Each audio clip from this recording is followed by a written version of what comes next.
Hi there, my name is Melinda. Welcome to my channel. What I wanted to talk about today is something that I think maybe a lot of people are struggling with, especially those who have overcome.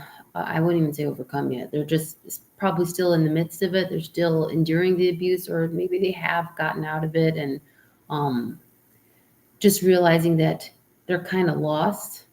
They're kind of numbed out. They don't really have a sense of who they are, and they don't even know what moves them anymore.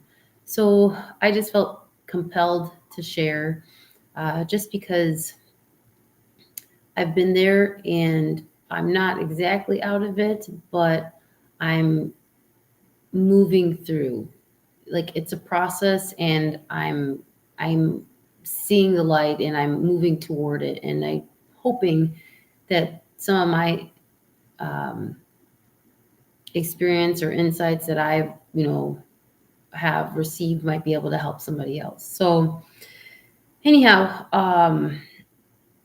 my thoughts on here. What I decided to do for this fasting season was a little different. Usually, I've fasted since I was a kid, and usually it's just that restriction from food, from your diet, and you try to practice and grow in your faith also, and realize you're being sustained by God, that sort of thing. But based on what's been happening to me and a lot more traumatizing things that have been unfolding and trying to process that in a very difficult stage of life, I'm not very compassionate with myself like I am with other people. And I feel like God has been telling me that is something I need to improve on if I'm ever going to make it to the next phase, the next step in life.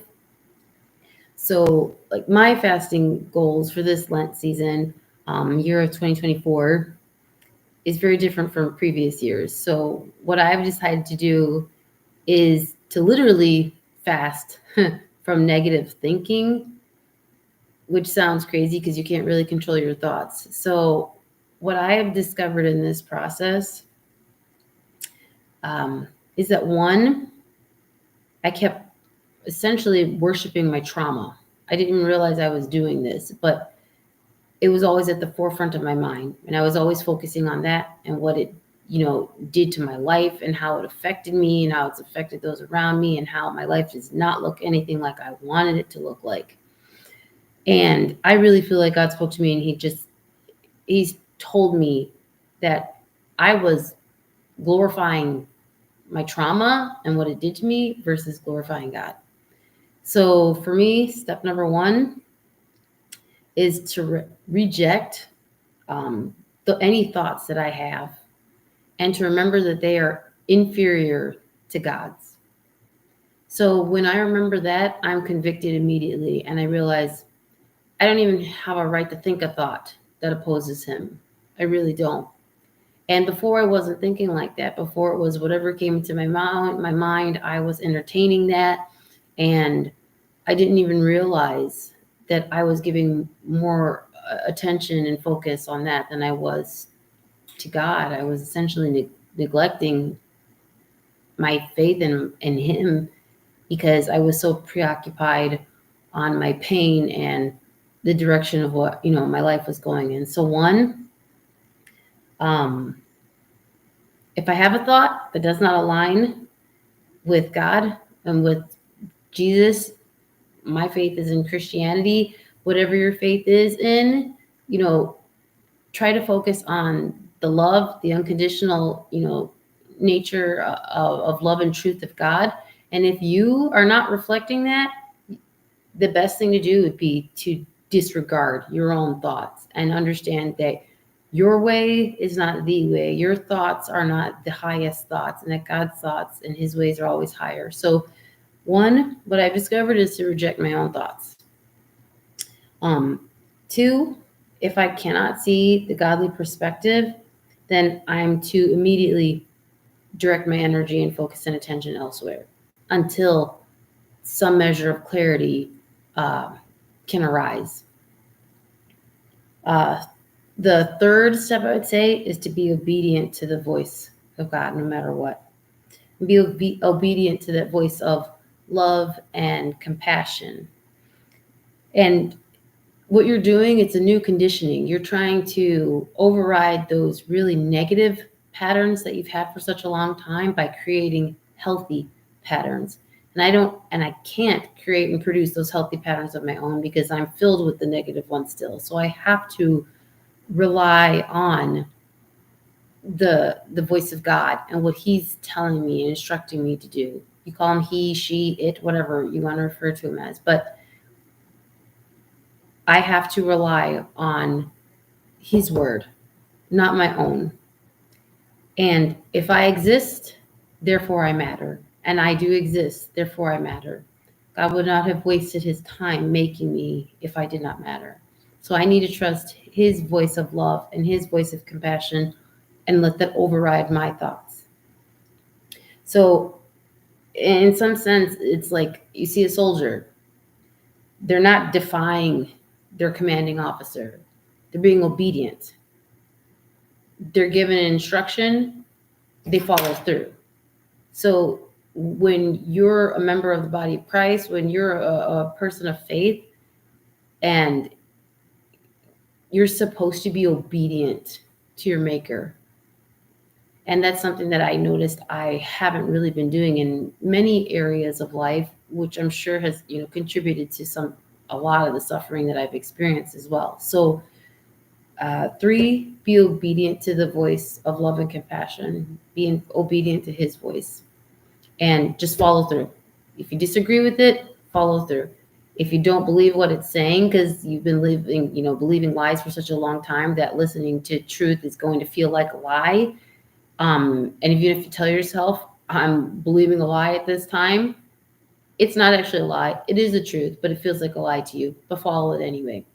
And then eventually you'll realize that God's truth really is truth. And that what you were believing in for such a long time was just a scarcity mindset. And you were, convinced of the lies and the stories you were telling yourself before. So, 3 would be obedient. Just think of yourself, I'm a soldier now, and God is my commanding officer, and I have absolutely no right to argue or disrespect, his directive over my life. 4, what I've also discovered to be very helpful in this time is my only fuel during this fasting season, because this is the time where I'm trying to condition myself to create new patterns, is that regardless of my outward circumstances, regardless, of what they look like and what they're saying to me, my fuel is only things that are compassionate, only things that are encouraging, only things that are positive, healthy, and hopeful words. And I have to commit to that no matter what. Because I want to create new behaviors in my life. So only healthy behaviors will be tolerated and will be allowed at this time and entertained at this time. And again, if something else is trying to distract me from that and trying to disrupt that, I have to disrupt my focus and shift it back to things that are healthy, things that are good. There's a verse in the Bible, I think it's Philippians, I have to find it, but Philippians, where it says, to focus only on good things, that healthy things, the positive things, beautiful things, lovely things, wonderful things. If anything, just focus on that.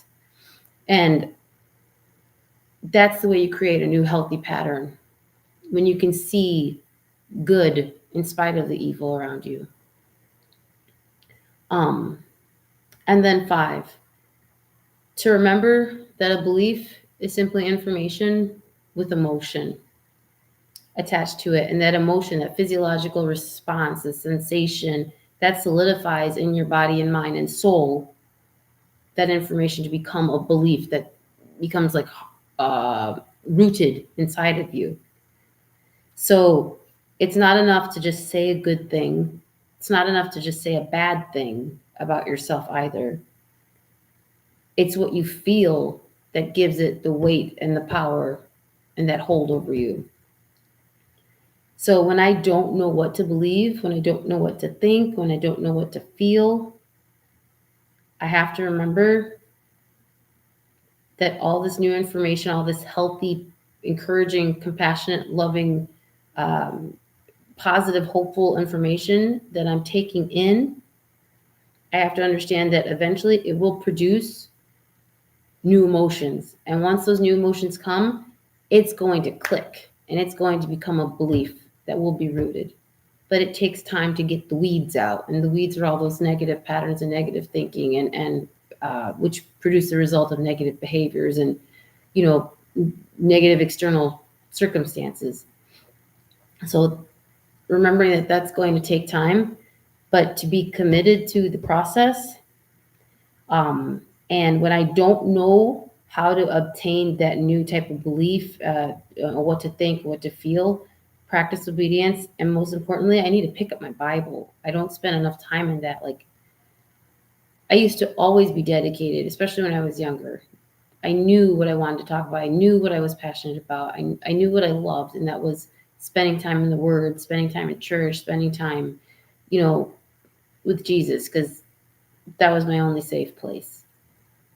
But as I got older, I kind of rejected that and I've just become more lost. So picking up the Bible to fill myself up with that wisdom is the only way to produce new beliefs and healing and a new trajectory.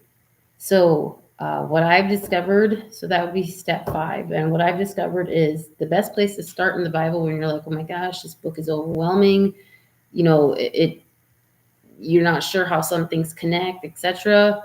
I think the best places to start would be Proverbs. So that's the book of Proverbs, the book of Ecclesiastes, the book of Ecclesiasticus, weird names, the book of Wisdom, and the book of Ephesians. I feel like those offer a lot of grounded, rooted wisdom and advice and instructions for living. It's chock full with things that will lift your spirit and that's encouraging and like provides that direction. So those are the 5 steps that I wanted to share that I hope and I really do believe will help you, because they've helped to direct my steps, which were really just stagnant for a long time, but things are finally moving. So even though all of my external circumstances aren't exactly what I would like for them to be, I also know that even that thought, I don't even know what I should expect. And I know the only thing I can expect and should expect is God's best. And I don't know what that looks like. I have an idea, my own vision, what I think it should look like, but that's not even close to what God's best is. So I just need to set aside any expectations, surrender to the process, let go of control, and trust that God's going to take care of me as he always has been, but I haven't always acknowledged that. And I think that's kind of what took me off the path, but I'm getting on it now and staying on it now. So that's what I'm doing at this time. There's a verse from the Bible from Proverbs 16, chapter 16, verse 3. Commit to the Lord whatever you do, and your plans will succeed. So stay committed at this time. That's also an act of obedience to him. Remember, it's not about you. It is about God, and being obedient is your way of worshiping and making him your first love. So with that, much peace, much love, and if you're ever interested, I do have a book which is called The Law of Love.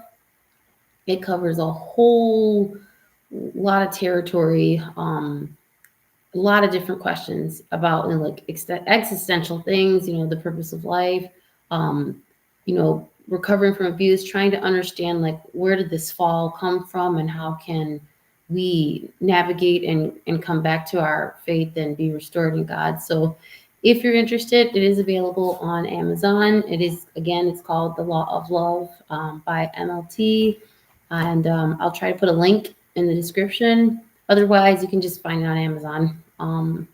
Yeah, so much love. Take care.